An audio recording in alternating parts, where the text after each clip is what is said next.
Travel is a big part of the Avatar series. Hell, the entire first season is Team Avatar just riding Appa all over the world, so it's natural that it'll be a part of the games too. But how do you handle in-game travel? Do you just skip it? Do you have players roll navigation checks, throw fireballs at them? Well, that's kind of what we're going to be getting into today. So what's up everybody, my name is Chris, and this video is sponsored by my patrons! So thank you all so much to my Patreon, here we are, we're jumping right into it.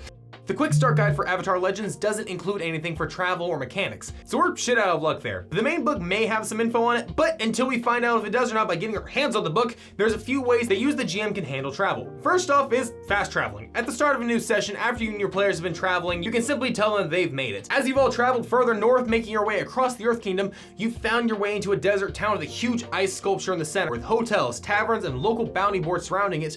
What do? Honestly, it's quick, easy, and effective. It lets you as the GM direct the party to where they're going to be going to next. This works best in a very episodic game where the party is just kind of traveling and helping or hurting people along the way. It's great for parties that don't want to make a decision and don't care where they're really going to and they just want to play the game. Or for the GMs who have specific places or arcs they want their parties to go through. On the contrast, this method does feel a bit more railroady. The players have no choice of where they're going after you've decided, which could make some players feel like their choices don't really matter as much of where they want to go.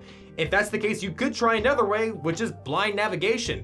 You can have your party set out for a specific location in mind, much like the Northern Water Tribe. They're now traveling to that location, but instead of them just showing up there, have them roll checks for it. In this case, I'd have one party member declared navigator, and I'd have them roll plus focus. Depending on their results, they could get different areas. A fail could be back where they were or abandoned camp. A partial success could be another town they weren't even aiming for, and a full success would be a town much closer to their destination itself.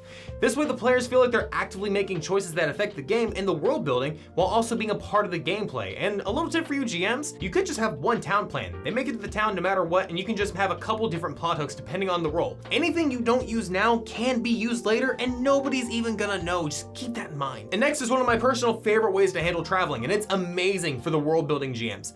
Roll table locations. If the party doesn't have a set location in mind, or they're actively navigating to a specific place and you just want them to run into a town or a small detour, have a D6, a D10, or a D100 table of towns set up. Have that table set up with a town name, something that sets the town apart, and what their problem is. Maybe the party helps, maybe they don't, but the important thing is the party has a choice. And they get to explore the world more in depth by giving them the feeling of a living, breathing environment as opposed to a static map that only updates when they click on something. And one small thing you can use roll tables for is random encounters. When the party's traveling, the GM can roll on a table. Again, your choice for size or type. And also you can have the party come across some bandits raiding a camp. Maybe there's some sky bison poachers, or maybe they just come across some spider yak shepherds who've lost a few from their flock and they need some help finding it. Random encounters don't need to be combat, they can just be something that the party can do. They don't need to be anything big bombastic, they just need to be something that can be there for the party to have fun with.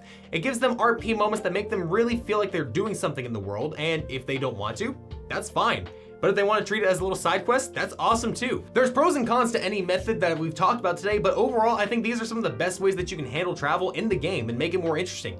At least until we get the book itself, and if they have some travel options, that'd be fantastic too. But these are the ways I've done it so far since we don't have anything for that. So thank you all for watching. I hope you enjoyed this video. If you did, click the little subscribe button and the little bell icon to get notified for my video uploads. And thanks again to my patrons, and a very special thank you to my top tier patrons. Amaldine Shepherd, Rutana, you guys are the reason I'm able to do this. Thank you all so much. I love every single one of you. And if you guys want to see more behind the scenes content, if you want some extra added goodies behind the scenes to all of this, or you want to thank you at the end of the video, be sure to check out my Patreon down in the description down below. For those of you still watching, to my right, there's a video of mine that YouTube thinks you're gonna like, and the other is me rating the top Dungeons & Dragons homebrew cantrips from D&D Beyond. My editor, Jonathan, worked really hard on that one, so let's show him some love with that because it has performed abysmally so far, so I wanna make sure his ego's buffed up a little bit because it's not mine that's hurt, it's Jonathan's, right? Yeah, it's Jonathan's.